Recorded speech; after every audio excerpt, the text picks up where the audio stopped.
At approximately 2:30 on the afternoon of September 18, 1985, Frank Payton, president of Castle Hills National Bank in San Antonio, Texas, received a telephone call at the bank from his wife, Rebecca Payton.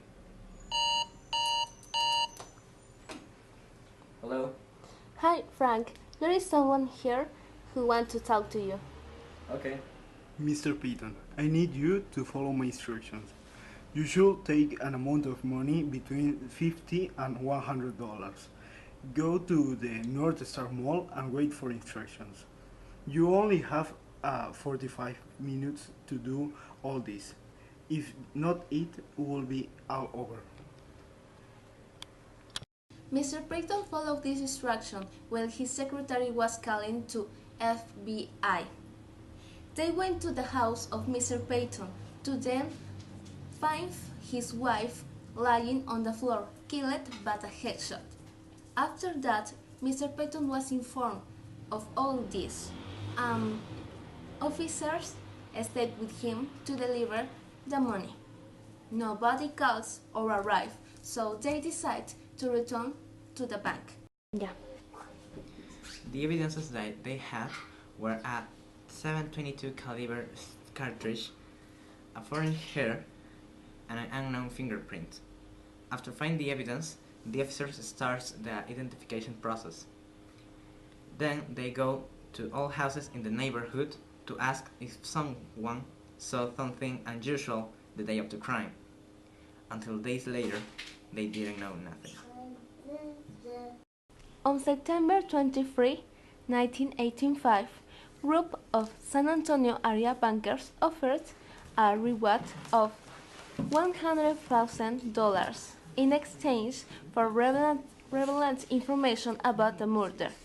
Less than 2 days later, 21-year-old Stephen Hars went to the station, claiming that he had information that would lead to the arrest of the individuals responsible for the crime.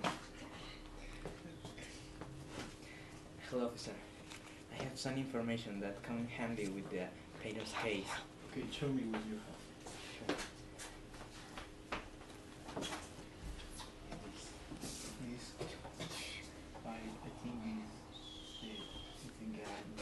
Inside, the police found a gun and 2 silencers for this. He gave them a breakfast which was given to him by his mate, John Rogers. Inside, the police found a gun and 2 gun silencers for this. Hurst gave a written testament to the police implicating his housemate Rogers and a man named Leslie Gash in the failed extortion plot and a subsequent murder of Rebecca Payton. Rogers said Hurst about the extortion plan for get money. Oslo said that the keeper Gash went to the Payton house with a big box of flowers and a gun inside. He knocked to the door, and when she opened, he forced her to enter. After Hers will declare all this, the officer acted in arrest to Rogers and Gash. Meet the victim. Rebecca Payton lived with her husband, Frank Payton, and her 2 children. She had been married for 17 years. Regarding the death penalty for Gash, Mr. Payton's daughter remarked that it was not about revenge, but about justice.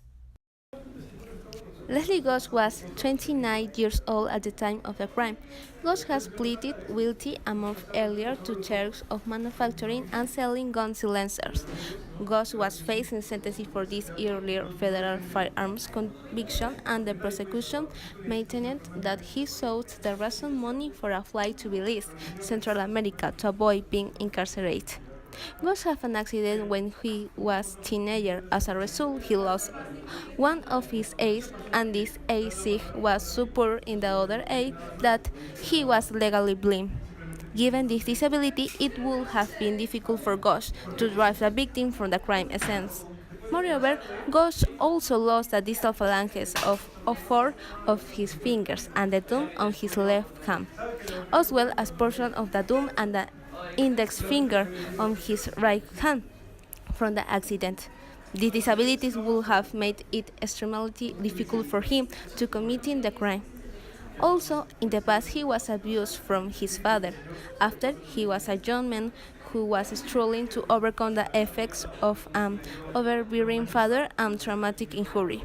Moreover, it appears that Consul failed to review potentiality mitigant records from the 1970 hospitalization following the explosion in Gosh's home offers significant information about the struggles and success he experienced while coping with his injuries. We are not in favor of the death penalty in this case for 5 reasons. The first one is that we was physically displayed. Gosh also lost the distal phalanges of 4 of these fingers and the thumb of his left hand, as well as portion of the thumb and index fingers of his right hand from the accident.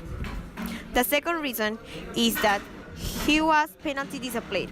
The third reason is that there was not enough evidence. The fourth reason is that they only killed one of the suspects because they had a back proof, but they were free. The fifth reason is that, in our opinion, they are violating the basic rights of humanity.